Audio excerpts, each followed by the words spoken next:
Hello friends, मेरा नाम है वैभव और आप लोग देख रहे हैं करियर मित्रा के यूट्यूब चैनल को। दोस्तों, जैसा आप थंबनेल पे देख रहे हो, हम लोग महेश वर्णवाल की बुक को आगे कवर अप कर रहे हैं। इसमें चैप्टर 9 का पहला पार्ट है, जिसमें हम लोग वहरजात बल के बारे में पूरा पढ़ने वाले हैं। ठीक है।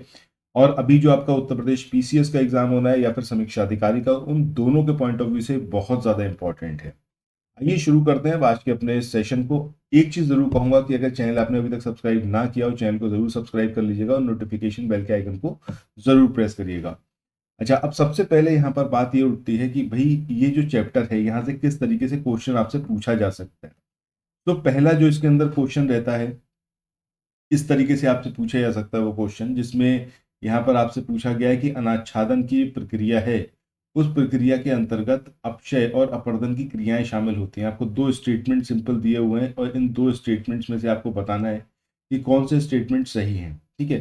ये जो चैप्टर है, यहाँ से अगर आप क्वेश्चंस देखोगे तो प्रीवियसली जो है क्वेश्चन पूछे जा चुके हैं और आगे भी आने की संभावना है। दूसरा स्टेटमेंट है कि अनाच्छादन की प्रक्रिया में बहता हुआ पानी, बर्फ और हवा पृथ्वी की सतह को नष्ट कर देती है, जिससे पृथ्वी की वो जो सतह है उसकी ऊंचाई में कमी आती है। तो आपको बताना है कौन सा स्टेटमेंट सही है। तो यहाँ पर इसके आंसर पे पहुंचे इससे पहले आगे हम अनाच्छादन के बारे में पढ़ लेते हैं। ठीक है। उसके बाद वापस यहाँ पर आएंगे, फिर आपको एकदम क्लैरिटी हो जाएगी कि किस तरीके से ये क्वेश्चन पूछा गया है, उसका आंसर क्या होगा। चलिए, अब यहाँ पर सबसे पहले अगर हम बात करें बहिर्जात बल की, तो होता क्या है बहिर्जात बल। इसको अगर हिंदी में इस पर्टिकुलर शब्द को अगर हम थोड़ा सा डिकोड करें, तो बहिर्जात का मतलब क्या हो गया कि जो बाहर से लगने वाला बल है। ठीक है। बहिर्जात का मतलब क्या हो गया, जो बाहर से लगेगा। जैसे हमारी अर्थ की सरफेस है, ठीक है, जो अंदर से बल लगते हैं, जिसमें मेनली आपका ज्वालामुखी है, भूकंप है, ये सारे बल हैं जो अंदर की ओर से लगते हैं और ऊपर जो लैंडफॉर्म होती है उसको चेंज कर देते हैं। सपोज कि अगर कोई एक बिल्कुल सिंपल ये सतह है और यहाँ ज्वालामुखी उद्गार होना शुरू होता है, तो धीरे धीरे क्या होगा, यहाँ पर एक लैंडफॉर्म बनता चला जाएगा। ठीक है। और अगर यहाँ पर भूकंप आता है तो कोई बिल्डिंग है, मतलब मानव निर्मित कोई भी स्ट्रक्चर है, वो सब कुछ यहाँ पर डिस्ट्रॉय हो जाएगा। और मतलब वैसे भी पृथ्वी की सतह पर जो कुछ भी रहेगा, अगर कहीं भूकंप आएगा तो उसमें वहां पर चेंज आएगा, उस लैंडफॉर्म में चेंज आएगा। ठीक है। तो ये तो वो बल हो गए जो अंदर से लग रहे हैं, बट यहाँ पर हम बात करने वाले हैं किसकी, बहिर्जात बल की, यानी कि वो बल जो बाहर की ओर से लग रहे हैं। अब बाहर से क्या क्या लगेगा, ये अगर आपकी अर्थ की क्रस्ट है, ठीक है, सो बाहर से क्या होगा, सनलाइट आएगी। सनलाइट के साथ यहाँ पर क्या होगा, बारिश होगी। ये सारी चीजें हैं। इसके अलावा हवा हो गई। ये सारी चीजें जो बाहर से सतह पर लगेंगी और धीरे धीरे इसको चेंज करेंगी, इसके लैंडफॉर्म को। तो यहाँ पर अगर हम बात करते हैं कि ये जो बहिर्जात बल है, तो इस बल का भूपटल पर प्रमुख कार्य क्या है, अनाच्छादन। अब जो हमने अभी क्वेश्चन देखा था कि अनाच्छादन यानी कि डेन्यूडेशन, ये एग्जैक्टली है क्या। तो अनाच्छादन एक भूवैज्ञानिक प्रक्रिया है जिसमें बहता हुआ पानी, बर्फ, हवा पृथ्वी की सतह को नष्ट कर देती है, जिससे उसकी ऊंचाई में कमी आती है। तो अनाच्छादन का सिंपल सा मतलब क्या है, अगर आप देखोगे ये इमेज जो आपकी स्क्रीन पे यहाँ पे है, तो इस इमेज में क्या है कि अगर कहीं एक आपका ग्लेशियर है, ग्लेशियर पूरा पूरा जब सरकता है तो नीचे ये अर्थ की क्रस्ट को क्या करता है, रगड़ता है और यहाँ पर इसको चेंज कर देता है। मतलब यहाँ से जो अर्थ की सतह है, ठीक है, या फिर जो सरफेस है, उस सरफेस पे रगड़ता है और इसको चेंज करता है। इसी तरीके से अगर आप कभी गए होगे किसी नदी के पास में, तो आपने देखा होगा कि पास में जो लैंडफॉर्म है, वो धीरे धीरे नदी क्या करती है, मतलब ये जो पानी है ये इसको काटता रहता है, मिट्टी को, और ये मिट्टी यहाँ से धीरे धीरे इसके अंदर बहती हुई चली जाती है। दैट मीन्स कि ये पर्टिकुलर लैंडफॉर्म यहाँ पर चेंज होता जा रहा है, इसकी पूरी जो शेप है वो बदलती चली जा रही है। सो इसी तरीके से अगर हवा की बात करें, तो हवा के थ्रू भी क्या होता है, जो सतह होती है उस पे से मतलब उसकी ऊंचाई में जो होती है कमी आती चली जाती है। चलिए, अब अगर हम बात करें बहिर्जात बल की, तो इसमें दो इंपॉर्टेंट क्रियाएं हैं, एक है आपकी अपक्षय और दूसरी है आपकी क्या, अपर्दन। ठीक है। सो अपक्षय और अपर्दन के बारे में आगे हम देखेंगे। तो सबसे पहले यहां पर हम बात करते हैं किसकी, अपक्षय की, यानी कि वेदरिंग। जैसा ये शब्द है वेदरिंग, अंग्रेजी वाले इस शब्द से आप इसको समझ सकते हैं। वेदर मतलब वेदर की वजह से जो कुछ चेंजेस आ रहे हो। अब वेदर के अंदर पानी हो गया, मतलब बारिश हो गई, हवा हो गई, धूप हो गई, ये सारी प्रक्रियाएं हैं जो उसके अंदर सम्मिलित रहती हैं वेदर में। ठीक है। तो इसकी वजह से क्या कुछ हो रहा है। अगर हम किसी पर्टिकुलर चट्टान की बात करें तो ये जो आप इमेज देख रहे हो ये एक चट्टान को दिया हुआ है जो बीच में से क्रैक पड़ गई है, बट ये अपनी जगह ही स्थिर है, ऐसा नहीं है कहीं ये मूव कर रही है। तो जब तक ये मूव नहीं करेगी तब तक ये कंडीशन किस में आएगी, अपक्षय की कंडीशन आएगी। और जब ये मूव करना शुरू कर देगी तब ये क्या हो जाएगा, अपर्दन। अब मूव करने से मतलब क्या है, धीरे धीरे धीरे धीरे ये जो पर्टिकुलर पत्थर है ये टूट जाएगा, ये एकदम छोटे छोटे कणों के अंदर तब्दील हो जाएगा और उसको पानी अपने साथ बहा के ले जाएगा या फिर हवा उसको अपने साथ बहा के ले जाएगी, वो कहलाता है आपका क्या, अपर्दन। ठीक है। तो यहां पर अगर हम बात करें किसकी, अपक्षय की, तो चट्टानों ने अपने ही स्थान पर कमजोर होने, टूटने फूटने और विखंडित होने की प्रक्रिया को ये क्या कहलाता है, अपक्षय कहते हैं। ठीक है। जैसे ही चट्टान धरातल पर अनावृत होकर मौसमी कारक, अब ये जो मौसमी कारक हैं इसी में आपका धूप, बारिश, ये सारी चीजें आ जाती हैं, इससे प्रभावित होते हैं, यह प्रक्रिया स्टार्ट हो जाती है। तो जब हम बात कर रहे हैं वेदरिंग की, तो वेदरिंग या अपक्षय, इसमें सिंपल सी बात यह है कि कोई भी चट्टान है जो मौसमी कारकों से प्रभावित हो रही है, यानी कि धूप से, बारिश से, और जैसे ही ये चीज शुरू होगी तो उसके अंदर चेंजेस आना शुरू होंगे। मतलब जैसे ये पूरा पत्थर हुआ करता था, लेकिन बाद में क्या हुआ, मौसमी कारकों के प्रभाव की वजह से इसके अंदर क्रैक पड़ गए। ठीक है। अब यहाँ पर इंपॉर्टेंट बात क्या है, इंपॉर्टेंट बात यह है कि इसमें जो है स्थैतिक क्रियाएं शामिल होती हैं, यानी कि ये जो है मूव ऑन नहीं करेगा यहाँ से। ठीक है। चलो आगे देखते हैं। अब यहाँ पर आपसे एक क्वेश्चन पूछा जा सकता है कि निम्नलिखित में से कौन गर्म उष्ण कटिबंधीय मरुस्थलीय क्षेत्रों में अपक्षय का सबसे प्रचलित रूप होने की संभावना है। अब ये यांत्रिक है, ये रासायनिक है, जैविक है या फिर निशाचलन है। हो सकता है आपको अभी एग्जैक्टली क्वेश्चन ही ना समझ में आया हो, तो एक बार मैं आपको क्लैरिटी कर देता हूँ। यहाँ पर पूछा जा रहा है, जब हम वेदरिंग की बात करते हैं तो वेदरिंग ये सबसे ज्यादा कहाँ, मतलब किस तरीके से होती है। अगर हम उष्ण कटिबंधीय मरुस्थलीय क्षेत्रों की बात करें तो वहां पर किस प्रकार की वेदरिंग होती है, किस प्रकार का अपक्षय होता है। ठीक है। अब ये यांत्रिक होता है, रासायनिक होता है, जैविक या फिर निशाचलन। चलो आगे देखते हैं, तभी आपको ये वाला क्वेश्चन जो है वो क्लियर होगा। कारकों के आधार पर अपक्षय को जो है 3 अलग अलग प्रकार में बांटा जाता है। इसमें सबसे पहला आता है आपका यांत्रिक या फिर भौतिक अपक्षय, यानी कि फिजिकल और मैकेनिकल वेदरिंग। इसी को एक अन्य नाम डिसइंटीग्रेशन या फिर विघटन के नाम से भी जानते हैं।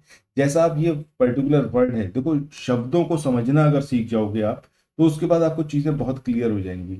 मतलब एग्जैक्टली अगर हम बात करें भूगोल की या फिर एनवायरनमेंट की या फिर इकोनॉमिक्स की, तो इसमें अगर आपने शब्दों के मतलब को समझ लिया तो काफी चीजें ईजी हैं। विघटन का मतलब क्या है कि टूटना। ठीक है। अलग अलग चीजों में टूटना, डिसइंटीग्रेट होना। सो उष्ण और शुष्क मरुस्थलीय भागों में ये होता है, मतलब भौतिक और यांत्रिक अपक्षय या फिर फिजिकल और मैकेनिकल वेदरिंग ये कहाँ पर होती है, उष्ण और शुष्क मरुस्थलीय भागों में ये होती है। अब कारण क्या होता है, ताप के कारण छोटे बड़े टुकड़ों में विघटन हो जाता है। एक पर्टिकुलर चट्टान है जो आप ये इमेज देख रहे हो, तो धूप की वजह से या फिर ताप टेम्परेचर की वजह से धीरे धीरे क्या हो रहा है, यहाँ पर ये बड़ी चट्टान थी, छोटे छोटे टुकड़ों में फिर बड़े बड़े टुकड़ों में चेंज हो गई। इसके अलावा तुषार चरण या फिर चट्टानों में जल प्रवेश, क्या होगा कि धीरे धीरे चट्टानों के अंदर क्या होगा, पानी रिसना शुरू होगा और वो पानी जो है इसको कमजोर बनाएगा और इसमें और मतलब टूटना इसका शुरू हो जाएगा चट्टान का। इसके अलावा फ्रिक्शन या फिर घर्षण, ये भी एक रीजन होता है जो कि आपका भौतिक अपक्षय करवाता है। इसके अलावा दबाव या फिर प्रेशर। तो ये 4 पर्टिकुलर पॉइंट है जिसकी वजह से उष्ण और शुष्क मरुस्थलीय भागों में भौतिक अपक्षय होता है। अब हम अपने क्वेश्चन पे लौटते हैं। देखो यहाँ पर आपसे क्या पूछा गया था कि गर्म उष्ण कटिबंधीय मरुस्थलीय क्षेत्रों में अपक्षय का सबसे प्रचलित रूप कौन सा है। तो यहाँ पर सबसे प्रचलित रूप कौन सा होगा आपका, यांत्रिक या फिर मैकेनिकल अपक्षय, वेदरिंग। ठीक है। चलो इसके बाद आगे मूव ऑन करते हैं। आगे यहाँ पर पढ़ते हैं रासायनिक अपक्षय के बारे में। अभी हमने बात की थी ना कि 3 प्रकार में इसको बांटा गया है, यांत्रिक या फिर मैकेनिकल, उसको हमने देख लिया। अब नेक्स्ट यहाँ पर आता है हमारा क्या, केमिकल वेदरिंग। अगर हम केमिकल वेदरिंग की बात करें तो इसको एक और नाम से यानी कि वियोजन या फिर डिकम्पोजिशन इस नाम से भी जानते हैं।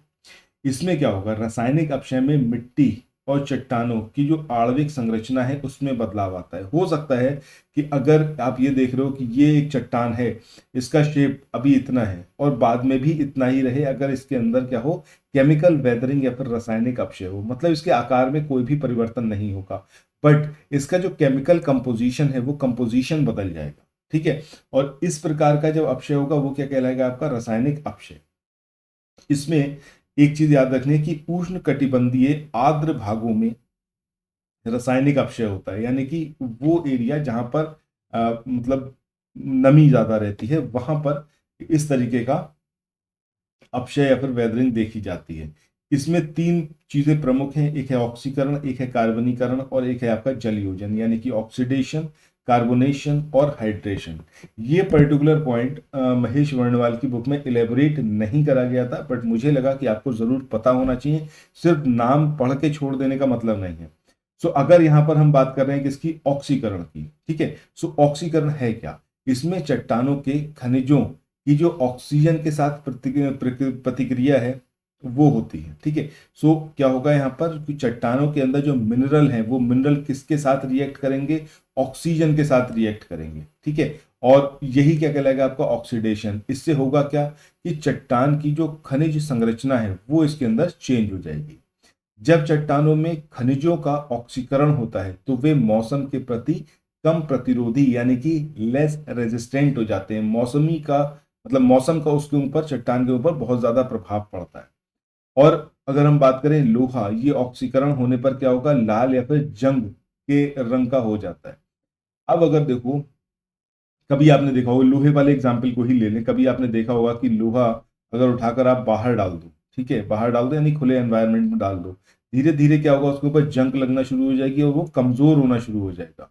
कमजोर होने का मतलब क्या है कि अब जो मौसम की उस पर मार पड़ेगी, धूप पड़ेगी या फिर मतलब सर्दी पड़ेगी, तो उसका उस पर असर पड़ेगा, ठीक है। बहुत धीरे धीरे वो डिकम्पोज होना शुरू हो जाएगा, ठीक। तो यही चीज यहाँ पर बताने वाली है कि चट्टानों, क्योंकि अगर खनिज की बात करें, खनिज मिल कहाँ से रहे, खनिज मिलते तो चट्टानों से ही है, रॉक से मिलते हैं। और वो जो खनिज है अगर रिएक्ट कर गए ऑक्सीजन से तो वो प्रक्रिया क्या कहलाएगी, हमारी ऑक्सीडेशन कहलाएगी या फिर ऑक्सीकरण कहलाएगी। तो चट्टानों में जो खनिज है उनका रिएक्शन ऑक्सीजन के साथ में, दैट इज कॉल्ड ऑक्सीडेशन। इससे चट्टानों की जो खनिज संरचना है वो चेंज होगी। इसके अलावा वो जो चट्टान है वो लेस रेजिस्टेंट हो जाएगी मौसम के प्रति, ठीक है। इसका एग्जाम्पल अब हमने देख लिया, लोहा जो है वो ऑक्सीकरण होने पर लाल या फिर जंग के रंग का हो जाता है। आगे बात करते हैं नेक्स्ट, कार्बोनेशन या फिर कार्बनीकरण की। अगर यहां पर हम बात करते हैं कार्बनीकरण या फिर कार्बोनेशन की, तो कार्बोनेशन ये चट्टानी खनिजों कि कार्बोनिक एसिड के साथ प्रतिक्रिया करने की प्रक्रिया है, यानी कि जो रॉक है, जो चट्टान है, उसके अंदर जो मिनरल है वो किसके साथ रिएक्ट करेगा, कार्बोनिक एसिड के साथ में। और यही जो प्रक्रिया है ये क्या कहलाएगी, आपकी कार्बोनेशन। जो मिनरल है, जो रॉक का मिनरल है, ये किसके साथ रिएक्ट करेगा, आपका कार्बोनिक एसिड के साथ में। और ये जो पूरी प्रक्रिया है इसी को हम क्या बोलेंगे, कार्बोनेशन बोलेंगे, ठीक है। आई होप ये वाली चीज आपको अब क्लियर हो गई होगी। और जब पानी जो है वो कार्बन डाइऑक्साइड के साथ मिलता है तब क्या बनता है, आपका कार्बोनिक एसिड। यानी कि जब हम कार्बोनिक एसिड की बात कर रहे हैं तो कार्बोनिक एसिड में क्या होता है, कार्बन डाइऑक्साइड यानी कि CO2 व्हेन इंटरलिंक्ड विद और रिएक्ट विद वाटर यानी कि H2O, तो ये आपका देता है क्या, कार्बोनिक एसिड। और यही कार्बोनिक एसिड जब रिएक्ट करता है रॉक के या फिर चट्टान के मिनरल्स के साथ में, तो वो जो प्रक्रिया क्या कहलाती है, आपकी कार्बनीकरण या फिर कार्बोनेशन। कार्बोनिक एसिड ये चट्टानों में खनिजों को घोलता है या फिर तोड़ता है। मतलब ये जो कार्बोनिक एसिड है ये भी चट्टान के जो मिनरल हैं उनसे रिएक्ट करके उनको कमजोर बनाता है, ठीक है, जिससे धीरे धीरे वो चट्टान जो होती है डिकम्पोज होती है। इसके बाद आगे नेक्स्ट हम देखते हैं किसके बारे में, जलयोजन के बारे में, ठीक है, हाइड्रोलिसिस। तो हाइड्रोलिसिस में अम्लीय जल यानी कि जो एसिडिक वाटर है वो चट्टान के टूटने से मिट्टी और घुलनशील लवण बनते हैं। तो हाइड्रोलिसिस की प्रक्रिया में क्या होगा कि जो अम्लीय जल है उसके द्वारा चट्टान टूटेगी और वो कन्वर्ट होगी किसमें, मिट्टी में और घुलनशील लवण में, ठीक है। चलो, तो इस तरीके से हमने ऑक्सीडेशन को देख लिया, हमने कार्बोनेशन को देख लिया और हाइड्रेशन को देख लिया। ये तीन तरीके के मतलब चीजें होती हैं जो केमिकल वेदरिंग में होती हैं। इसके बाद आगे बढ़ते हैं और नेक्स्ट बात करते हैं हम बायोलॉजिकल वेदरिंग, ठीक है, या फिर प्राणी वर्गीय अपक्षय।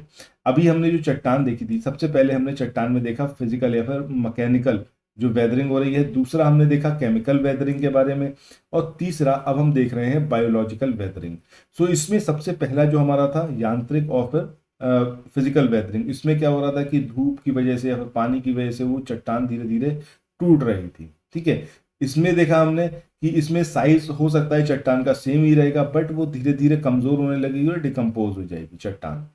और अगर हम प्राणी वर्गीय अपक्षय की बात करें तो कई बार आपने देखा होगा कि चट्टान जो है इसके अंदर पेड़ पौधे उगना शुरू हो जाते हैं, ठीक है। अब ये पेड़ पौधे धीरे धीरे जब ये अपना एक्सपेंड करते हैं, अपने आप को, इनकी जड़ें एक्सपेंड करती हैं, तब ये चट्टान को कमजोर करते हैं, चट्टान तो अलग अलग पार्ट में ब्रेक हो जाती है, ठीक है। तो ये हो गया आपका वनस्पतिक अपक्षय। वहीं जैविक अपक्षय की बात करें सिमिलर वे में, आपने देखा होगा कि मतलब जो कई सारे जानवर हैं जो धीरे धीरे इसके अंदर अपना होल बनाते हैं, चट्टानों के अंदर अपने रहने का आवास बनाते हैं, ठीक है, या फिर दूसरी अपनी दैनिक क्रियाएं उसके अंदर करना स्टार्ट करते हैं, तो इनकी वजह से भी चट्टान जो है धीरे धीरे टूटना शुरू होती है। एकदम नहीं टूटेगी चट्टान, बट एक लंबे समय के अंदर वो चीज हो जाएगी, ठीक है। सांप होते हैं, सांप वगैरह हो गए या फिर चूहे हो गए, ये सब होल बनाते हैं, ठीक है, और ये कमजोर करते हैं किसको, चट्टानों को। इसके बाद ह्यूमन एक्टिविटीज, ये तो वेल नोन है। अगर इंसान को अगर सुरंग बनानी है तो वो क्या करेगा, सीधे यहाँ पे डायनामाइट लगाएगा और उसके बाद इसको तोड़ना शुरू कर देगा रॉक को, और पहाड़ को तोड़ के वो अपना रास्ता बना लेगा। सो ये तीन तरीके की प्राणी वर्गीय अपक्षय होता है या फिर बायोलॉजिकल वेदरिंग होता है, ठीक है। सो ये हमारा पूरा सब कुछ था किसके बारे में, वेदरिंग के बारे में। और इसके साथ ही आज के इस वाले सेशन को यहाँ पर एंड करते हैं। नेक्स्ट जो हमारा सेशन आएगा उसके अंदर हम लोग बात करेंगे किसकी, अपर्दन की, ठीक है। चलिए, सो थैंक्स फॉर वॉचिंग। चैनल को सब्सक्राइब कर लीजिएगा। वीडियो पसंद आया तो कमेंट सेक्शन में जरूर बताइएगा, कोई भी सजेशन कोई भी फीडबैक हो। So I am just waiting for your suggestion, तो प्लीज़ उसको कमेंट सेक्शन में जरूर बताइएगा। So thanks for watching, bye bye.